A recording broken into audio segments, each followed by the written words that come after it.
요한계시록 20장이 왔습니다. 요한계시록 20장에서는 이제 사탄이 무적행에 갇히게 됩니다. 1000년 동안 갇히게 되고, 그때 믿는 자, 믿음을 지킨 자들은 그리스도와 함께 1000년 동안 왕노릇하게 되죠. 그리고 잠시 사탄이 무적행에서 놓이지만 결국 이제 완전한 사탄과 그 무리들, 또 짐승에게 경배한 자들이 다 불과 유황못에 던져져서 영원히 고통을 받게 됩니다.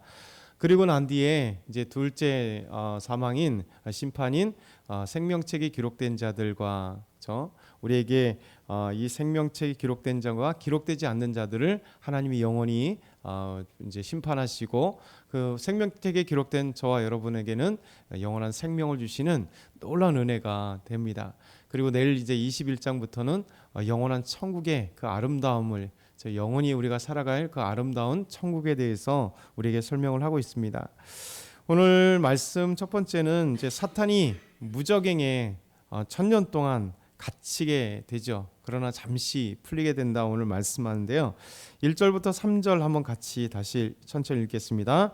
또 내가 보매 천사가 무적행의 열쇠와 큰 쇠사슬을 그의 손에 가지고 하늘로부터 내려와서 용을 잡으니 곧 옛뱀이요 마귀요 사탄이라. 잡아서 1000년 동안 결박하여 무적행에 던져 넣어 잠그고 그 위에 임봉하여 1000년이 차도록 다시는 만국을 미혹하지 못하게 하였는데 그 후에는 반드시 잠깐 놓이리라. 아멘. 결국 최후의 전쟁이 끝나고 나서 천사가 무적행의 열쇠와 큰 쇠사를 가지고 내려옵니다. 그리고 사탄을 결박하게 되죠. 이 사탄에 대해서 여러 가지 표현하죠. 용, 그리고 옛뱀, 마귀, 사탄, 다 같은 한 인격체, 곧 사탄을 이야기합니다.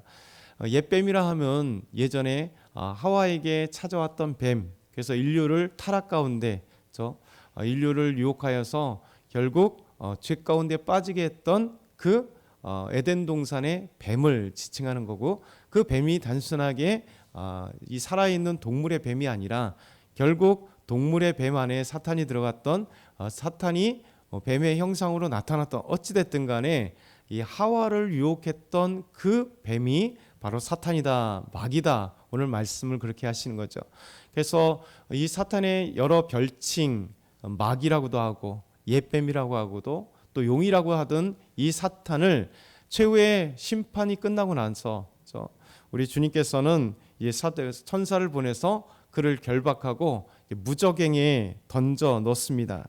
1000년 동안 이 결박하여서 무적행에 놓고 잠궜다. 더 이상 있지 않는다. 그러나 임봉했던 이곳을 잠시 풀어놓음으로써 1000년이 차도록 다시는 만국을 미혹하지 못하지만 그 후에 잠시 놓이게 되는 상황이 된다라고 말씀하고 있어요. 그래서 학자들마다 이제 제일 논쟁이 되는 건 뭐냐면 1000년이 무엇인가라는 겁니다. 이 1000년이, 그래서 어떤 학자들은 무천년설이라는 이 말씀을 해요. 그건 뭐냐면 1000년이란 기간은 따로 특별히 없다. 그러니까 예수님께서 부활하시고 부활하심으로 말미암아 이 사단의 권세를 죽음에서 이기심으로 사단의 권세를 깨뜨리고 사단을 결박하고 그를 이제 파멸시켰기 때문에 그때부터 지금까지 그냥 숫자적인 1000년이 아니라 우리 주님께서 사단을 가둬놓은 그걸 결박한 그 시점이 아닌가 해서 무천년이라고 하는 것을 이야기하는 학자도 있습니다. 그리고 또한 진짜 1000년이 있을 것이다 라고 하는 그런 분도 있죠. 그래서 숫자적으로 1000년이라고 하는 분도 있고요. 또 어떤 분은 숫자적인 1000년이 아니라 상징적인 1000년이 아닌가, 무천년과 비슷할 수 있지만 좀 다릅니다. 왜냐하면 하나님의 시간이 베드로에게 말씀하실 때 뭐라고 얘기했습니까? 하루가 1000년 같고 1000년이 하늘 같다. 하나님의 시간에서는, 영원하신 하나님은 1000년이란 기간은 아주 잠시 경점과 같은 그런 시간에 불과하다라는 것이죠.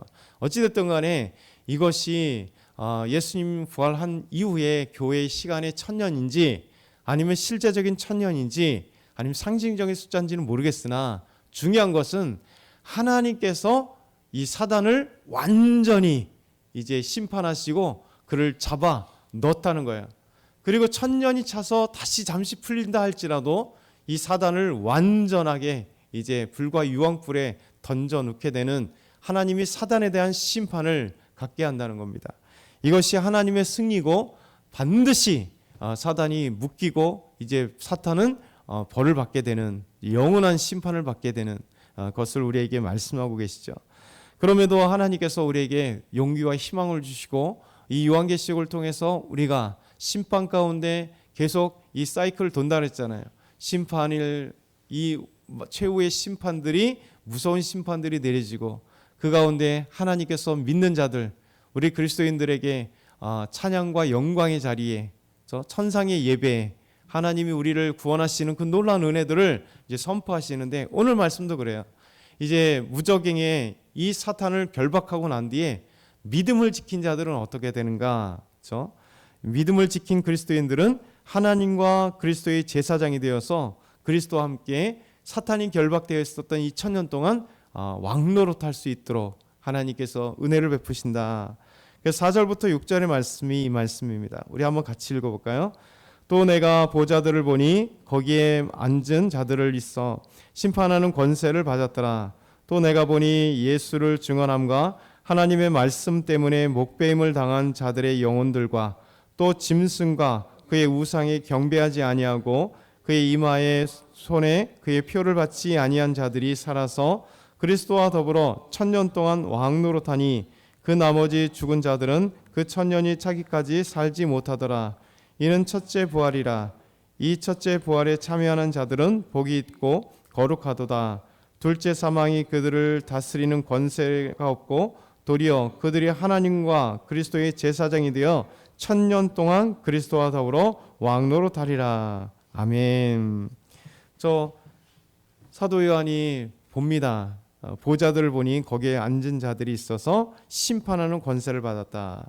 또 내가 보니 예수의 중언함과 하나님 말씀 때문에 목배임을 당한 자들의 영혼과 짐승과 그 우상에게 절하지 않은 경배하지 않은 믿음을 신실하게 지킨 그리스도인들을 이 그리스도인들이 이 천년이 차기까지 왕노릇할 수 있도록 우리 주님께서 함께 하신다는 거죠.